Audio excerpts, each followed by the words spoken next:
वफाकी वजीर दाखिला मोहसिन नकवी ने कहा है कि किसी सूरत भी इस्लामाबाद पर धावा बोलने की इजाज़त नहीं दी जाएगी। अगर कल कोई इस्लामाबाद आएगा तो फिर हमसे शको न करे।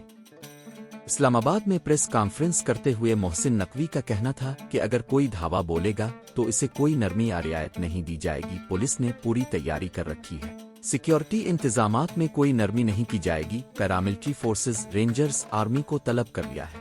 तहरीक इंसाफ की क़यादत को एहतजाज की काल पर नजरसानी करनी चाहिए। कल तक का वक्त है, उन्हें सोचना चाहिए।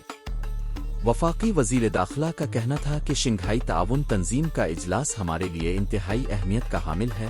बतौर पाकिस्तानी अब सियासत करें, लेकिन 17 तारीख तक ख्याल करें। मौलाना फजल अर रहमान ने भी एहतजाज को मुअख्खर करने का कहा है। कई साल बाद इस तरह सरबराहान ममलुकत का पाकिस्तान आना एक एजाज की बात है। सियासी वर्कर्स और आम शहरी कल एहतजाज से पहले 10 बार सोचें। कल का दिन मुल्क के लिए अहम है। मोहसिन नकवी का कहना था कि मलेशिया के वजीर आजम आ चुके हैं, इसके बाद सऊदी वफ्द आ रहा है, इसके बाद वजीर आजम चीन आ रहे हैं। ऐसे में कल के एहतजाज की काल दे दी गई है। पीटीआई पाकिस्तान की जमात है, बाहर की जमात नहीं। कोई हेड ऑफ स्टेट यहाँ हो और आप इस्लामाबाद पर धावा बोलने का बोले, ये मुनासिब नहीं। हमने हर तरीके से अपने तमाम तर इंतजामात करने हैं। नरमी या कोई और दूसरी सोच किसी सूरत नहीं होगी।